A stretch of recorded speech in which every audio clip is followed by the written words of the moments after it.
இந்த செய்தியை உங்களுக்காக வழங்குவது யூரோ குரூப் மலேசியா.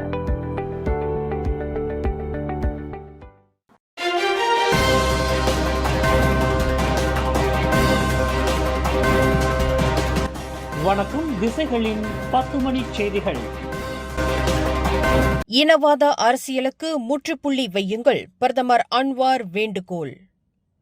மலேசியர்கள் இனவாத அரசியலுக்கு முற்றுப்புள்ளி வைத்து நேர்மை மற்றும் நல்லாட்சியை வழங்கும் தலைவர்களை ஆதரிக்க வேண்டும் என்று பிரதமர் டத்தோஸ்ரீ அன்வார் இப்ராஹிம் வலியுறுத்தியுள்ளார். PKR இளைஞர் பிரிவு நிகழ்ச்சியில் பேசிய டத்தோஸ்ரீ அன்வார், மக்களிடையே பயத்தையும் வெறுப்பையும் தூண்டும் பழைய அரசியல் கலாச்சாரம் முடிவுக்கு வர வேண்டும் என்றார். நாட்டின் உண்மையான சவால் இனம் அல்ல, ஊழலற்ற மற்றும் அனைவரையும் உள்ளடக்கிய நல்லாட்சியை உருவாக்குவதே ஆகும் என்று அவர் குறிப்பிட்டார். மலாய்க்காரர், சீனர், இந்தியர் என அனைத்து இனங்களிலும் உள்ள திறமையான மற்றும் நல்ல தலைவர்கள் ஒன்றிணைந்து மலேசியாவை பாதுகாக்க வேண்டும் என்றும், நாட்டின் உரிமைகள் அனைவருக்கும் சமமானது என்றும் அவர் கூறினார். மேலும் ஒற்றுமையான மலேசியாவை உருவாக்க நாட்டின் இளைய தலைமுறையினர் முன்வர வேண்டும் என்றும் பிரதமர் அறைகூவல் விடுத்தார். சீனர் இந்தியர்களின் விசுவாசத்தை கேள்வி எழுப்பிய சனுசி, விசாரணை நடத்த MP சாங் ஜமீன் கோரிக்கை. மலேசிய சீனர் மற்றும் இந்தியர்களின் விசுவாசத்தை கேள்வி எழுப்பும் வகையில் பேசிய பெரிக்காத்தன் நேஷனல் தேர்தல் இயக்குநர் சனுசி நூர் மீது அதிகாரிகள் உரிய விசாரணை நடத்த வேண்டும் என்று ஜாசைகா நாடாளுமன்ற உறுப்பினர் சாங் ஜமீன் வலியுறுத்தியுள்ளார். நகரி செம்பிலான் ஜம்பூலில் நடைபெற்ற அரசியல் கூட்டத்தில் பேசிய சனுசி, மலேசிய சீனர் மற்றும் இந்தியர்களுக்கு வேறு நாடுகள் உள்ளன, ஆனால் மலாய்க்காரர்களுக்கு தானா மலாயு மட்டுமே உள்ளது என்று குறிப்பிட்டதாக கூறப்படுகிறது. இதுகுறித்து பேசிய கம்பார் MP சாங் ஜமீன், இங்கேயே பிறந்து வளர்ந்து நாட்டின் வளர்ச்சிக்கு உழைத்த மில்லியன் கணக்கான சீனர் மற்றும் இந்திய வம்சாவளியினரை சனுசியின் பேச்சு அவமதிக்கும் வகையில் உள்ளது என்றார். தேர்தலில் வாக்குகளை பெறுவதற்காக அவர் இனவாதத்தை ஒரு உக்தியாக பயன்படுத்துவதாகவும், இது சமூகங்களிடையே பகைமையை வளர்த்து நாட்டின் அமைதிக்கு அச்சுறுத்தலாக மாறும் என்றும் எச்சரித்தார். எங்கள் முன்னோர்கள் இந்த நாட்டை உருவாக்க உதவினார்கள். தலைமுறையாக நாங்கள் வரி செலுத்தி சமூகத்திற்கு சேவை செய்து மலேசியாவின் நலன்களை பாதுகாத்து வருகிறோம். வெறும் இனம் மற்றும் தோலின் நிறத்தை வைத்து எங்கள் விசுவாசத்தை கேள்வி எழுப்ப எந்த ஒரு அரசியல் தலைவருக்கும் உரிமை இல்லை என்று அவர் சாடினார். அதேவேளையில் இந்த விவகாரத்தில் மாசிசா மற்றும் மாய்கா தலைவர்கள் தங்களின் நிலைப்பாட்டை தெளிவுபடுத்த வேண்டும் என்றும், சனுசி தனது கருத்தை திரும்ப பெற்று மன்னிப்பு கேட்க வேண்டும் என்றும் சாங் ஜமீன் கேட்டுக் கொண்டார்.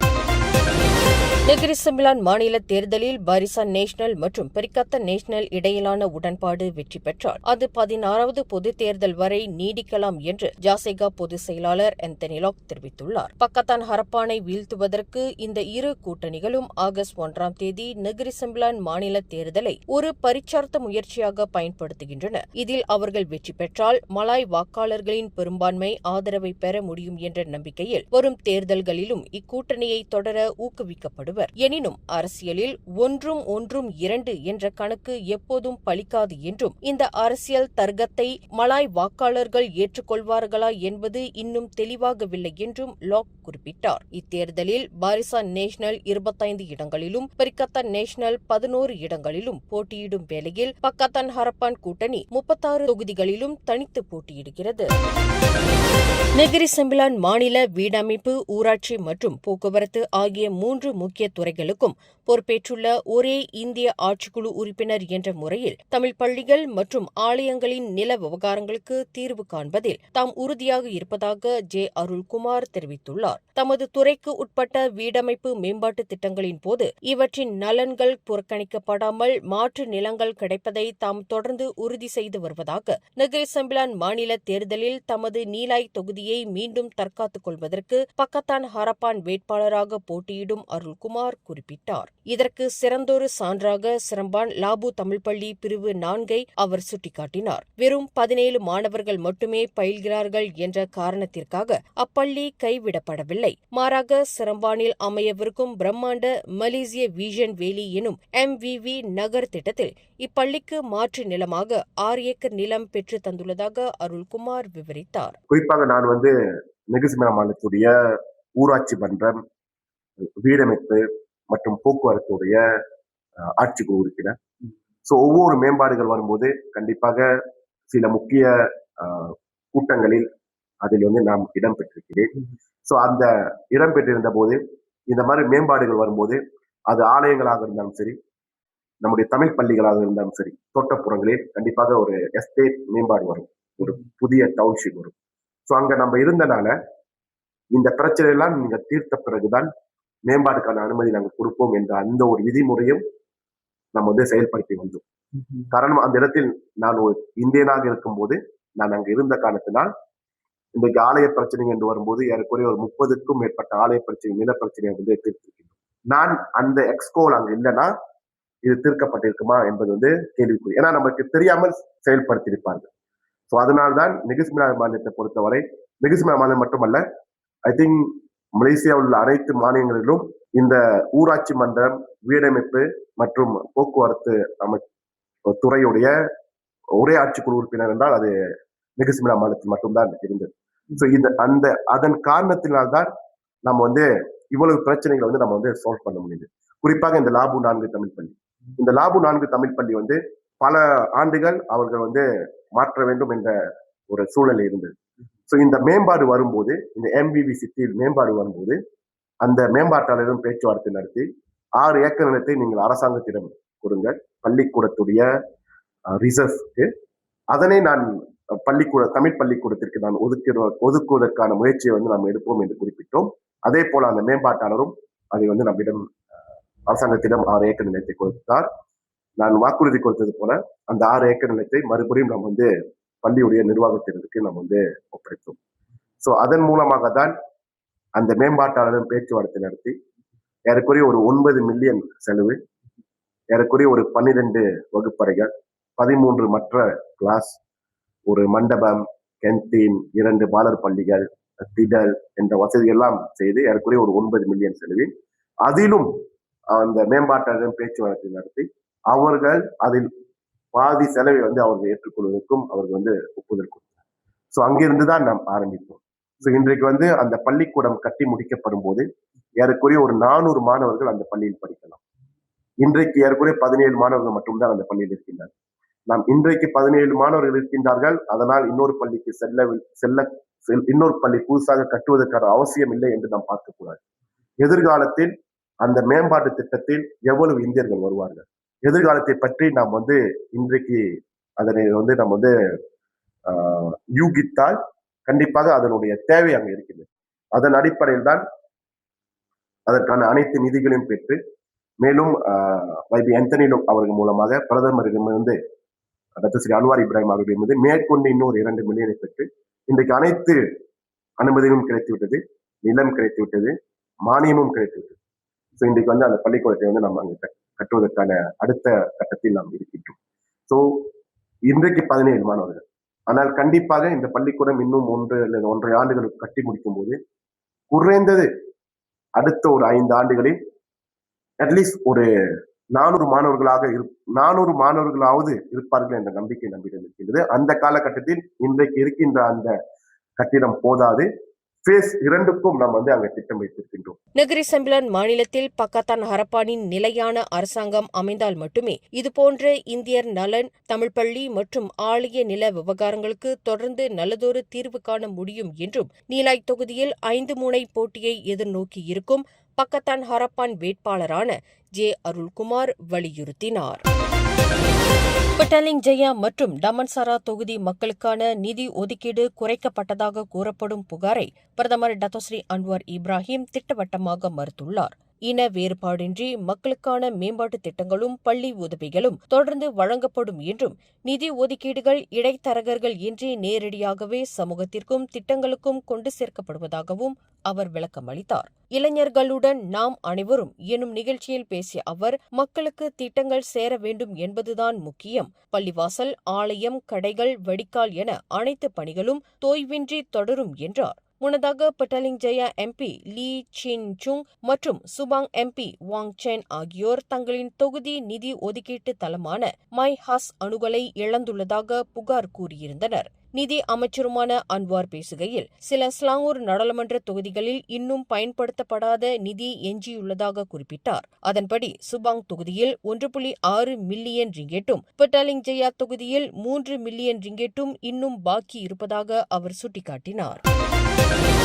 நாடு முழுவதும் உள்ள தமிழ் பள்ளி மாணவர்களின் இலக்கவியல் மற்றும் தொழில்நுட்ப திறன்களை மேம்படுத்தும் நோக்கில் தித்தியான் டிஜிட்டல் அமைப்பான PTDM நடத்தும் மாநில மற்றும் தேசிய அளவிலான ICT போட்டிகளுக்கான பதிவு மற்றும் படைப்பு சமர்ப்பிப்பு இறுதி நாள் வரும் ஜூலை 26ஆம் தேதி ஞாயிற்றுக்கிழமை வரை நீட்டிக்கப்பட்டுள்ளது. தமிழ் பள்ளிகளிலிருந்து தேசிய மேடைக்கு என்ற இலக்குடன் முற்றிலும் இலவசமாக நடத்தப்படும் இப்போட்டியில் ஓவியம், சிறுவர் நிரலாக்கம், இரு பரிமாண அசைவூட்டல், இணையதள வடிவமைப்பு மற்றும் இணைய வழி புதிர்போட்டி என 5 பிரிவுகள் இடம்பெற்றுள்ளன. இதில் புதிர்போட்டி மட்டும் வரும் ஆகஸ்ட் 8ஆம் தேதி இணைய வழியில் நேரடியாக நடைபெறும். மாநில அளவிலான போட்டிகளில் பங்கேற்கும் அனைத்து மாணவர்களுக்கும் பங்கேற்பு சான்றிதழும் பள்ளி அளவிலான PAJSK மதிப்பெண்களும் வழங்கப்படும். மாநில அளவில் தகுதி பெறும் மாணவர்கள் வரும் செப்டம்பர் 12ஆம் தேதி சைபர் ஜெயா மல்டிமீடியா பல்கலைக்கழகமான MMU வளாகத்தில் நடைபெறும் தேசிய அளவிலான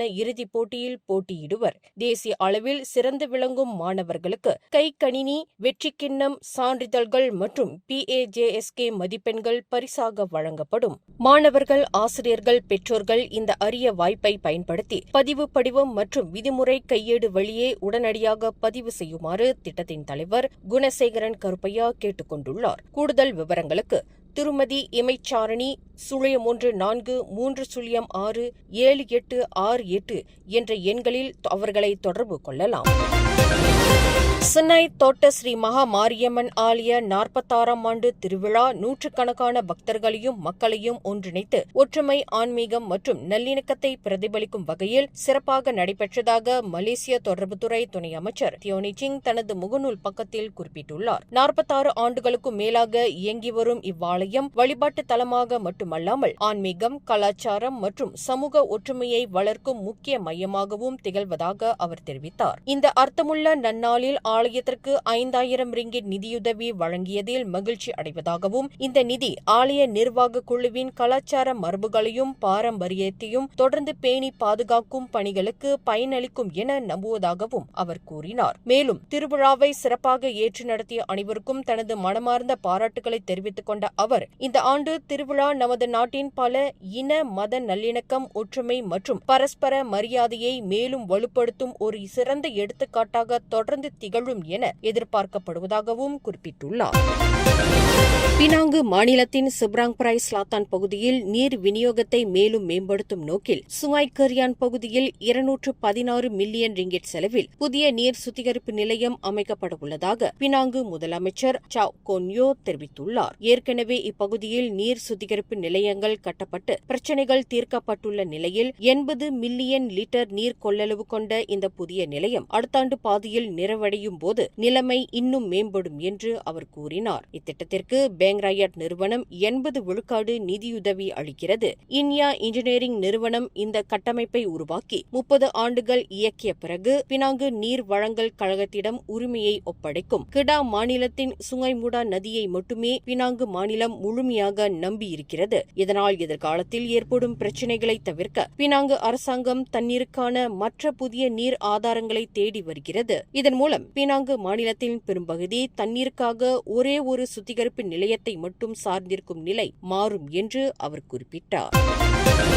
மலேசிய காற்பந்து சங்கத்தின் சட்டத்திட்டங்களில் கொண்டுவரப்பட்டுள்ள மாற்றங்களால் வருகிற செப்டம்பர் மாதம் நடைபெறவுள்ள செயற்குழு தேர்தலுக்கான போட்டி மிகவும் கடுமையானதாக மாறியுள்ளது. பதவிகளின் எண்ணிக்கை குறைப்பு, குறைந்தபட்ச பரிந்துரை தேவைகள் தளர்த்தப்பட்டது மற்றும் இணைக்கப்பட்ட சங்கங்களின் அதிகரிப்பு போன்ற காரணங்களால் தலைவர், துணைத் தலைவர் மற்றும் செயற்குழு உறுப்பினர் பதவிகளுக்கான போட்டியில் பலத்த போட்டி நிலவக்கூடும் என எதிர்பார்க்கப்படுகிறது. தலைவர் பதவிக்கான போட்டியில் மும்முனை போட்டி நிலவக்கூடும் என்று எதிர்பார்க்கப்படும் நிலையில் இறுதி பட்டியல் உறுதி செய்யப்படுவதற்கு முன்பு அனைத்து வேட்பாளர்களும் தீவிரமான ஒருமைப்பாட்டு சோதனைகளுக்கு உட்படுத்தப்பட்டு வருகின்றனர். மலேசிய ஊழல் தடுப்பு ஆணையமான SPRM, அரச மலேசிய போலீஸ் படை மற்றும் மலேசிய திவால் துறை ஆகிய 3 முகமைகளின் மூலம் இந்த விசாரணைகள் மேற்கொள்ளப்படுவது குறிப்பிடத்தக்கது. மேலும் முதல் மற்றும் 3வது துணைத் தலைவர் பதவிகளுக்கும் மீதமுள்ள செயற்குழு இடங்களுக்கும் பல்வேறு தரப்பினரிடமிருந்து கடுமையான போட்டி நிலவும் என எதிர்பார்க்கப்படுகிறது. ஷாலாம் ஸ்ரீகம்பாங்கனில் உள்ள இடைநிலை பள்ளிக்கு அருகில் மாணவரும் அவரது தந்தையும் தாக்கப்பட்ட சம்பவம் தொடர்பில் சிலாங்கூர் மாநில கல்வி இலாகா சம்பந்தப்பட்ட மாணவர்களுக்கு உரிய ஆலோசனைகள் மற்றும் வழிகாட்டுதல் நடவடிக்கைகளை மேற்கொண்டுள்ளது. விசாரணைக்கு முழு ஒத்துழைப்பு வழங்கப்பட்டு வருவதாகவும், குறிப்பாக வன்முறை போன்ற எந்தவொரு முறைகேட்டையும் ஒருபோதும் சகித்துக் கொள்ளப் போவதில்லை என்றும் இலாகா வெளியிட்டுள்ள அறிக்கையில் சுட்டிக்காட்டியுள்ளது. மேலும் பொதுமக்கள் யூகங்களை பரப்ப வேண்டாம் என்றும், சிறுவர்களின் அடையாளங்களை வெளிப்படுத்துவது சட்டப்படி குற்றம் என்றும் அது எச்சரித்துள்ளது. முன்னதாக ஜூலை 3ஆம் தேதியன்று மதிய வேளையில் 16 வயது மாணவரும் அவரது தந்தையும் வழிமறித்து தாக்கப்பட்ட சம்பவம் குறித்து சர்டாங் மாவட்ட போலீஸ் தலைவர் உதவி ஆணையர் முகமது ஃபாரிட் அஹ்மத் விசாரணைக்காக சிலரை கைது செய்துள்ளதை உறுதிப்படுத்தியிருந்தார். சிலாங்கூர் மாநிலம் ஸ்ரீகம்பாங்கன் பகுதியில் உள்ள மொத்த சந்தையில் நேற்றிரவு ஏற்பட்ட பெரும் தீ விபத்து முழுமையாக அணைக்கப்பட்டதைத் தொடர்ந்து காரணத்தை கண்டறியும் தடயவியல் விசாரணைகளுக்கு உதவுவதற்காக தீயணைப்புத் துறையின் K9 மோப்பநாய் பிரிவு களமிறக்கப்பட்டு சோதனைகள் மேற்கொள்ளப்பட்டு வருகின்றன. சுமார் 90% பகுதி தீயில் கருகி நாசமான இச்சம்பவத்தில் தடயங்களை தேடும் பணியில் ரஸ்டி மற்றும் சேம் எனப்படும் 2 மோப்பநாய்கள் தடயவியல் அதிகாரிகளுக்கு உதவி வருகின்றன. முன்னதாக தீயணைப்பு மற்றும் மீட்புத் துறையின் செயல்பாட்டு உதவி இயக்குநர் அஷ்ருல் ரெய்சால் அஸ்பார் கூறுகையில், தீ நேற்று நள்ளிரவு முழுமையாக கட்டுக்குள் கொண்டுவரப்பட்டு இன்று அதிகாலை 6:20 மணிக்கு முழுமையாக அணைக்கப்பட்டதாக தெரிவித்தார். இச்சம்பவத்தில் உயிரிழப்புகள் ஏதும் பதிவாகவில்லை என்பது குறிப்பிடத்தக்கது. ஷாலாம் புஞ்ச ஆலாம் பகுதியில் உணவு விநியோக ஓட்டுநர் ஒருவர் மரணமடைந்த விபத்து தொடர்பான வழக்கில் வங்காளதேச நாட்டைச் சேர்ந்த தோட்டத் தொழிலாளி மீது ஷாலாம் மஜிஸ்ட்ரேட் நீதிமன்றத்தில் குற்றச்சாட்டு பதிவு செய்யப்பட்டுள்ளது. ஜூலை 21ஆம் தேதி இரவு ஜாலான் பெர்சியாரான் மொக்தார் டஹாரி சாலையில் உணவு விநியோக ஓட்டுநர் தனது மோட்டார் சைக்கிளை ஓட்டிச் சென்று கொண்டிருந்த போது பின்னால் வந்த கார் அவர் மீது மோதியது. இதில் தூக்கி வீசப்பட்ட ஓட்டுநர் சம்பவ இடத்திலேயே உயிரிழந்தார். கவனக்குறைவாக வாகனம் ஓட்டியதாக கூறப்படும் இச்சம்பவம் தொடர்பாக கைதான 28 வயது ஹபிபுல்லா குற்றச்சாட்டை மறுத்துள்ள நிலையில் நீதிமன்றம் அவருக்கு 15,000 ரிங்கெட் பிணை வழங்கி வழக்கின் அடுத்த விசாரணையை செப்டம்பர் 21ஆம் தேதிக்கு ஒத்திவைத்தது. மேலும் செய்திகளை தெரிந்து கொள்ள கீழே இருக்கும் பெல் பட்டனை அழுத்துங்கள். உங்கள் மகிழ்ச்சியை வெளிப்படுத்த லைக் மற்றும் ஷேர் செய்யுங்கள். தொடர்ந்து திசைகளோடு இணைந்திருக்க சப்ஸ்கிரைப் செய்யுங்கள்.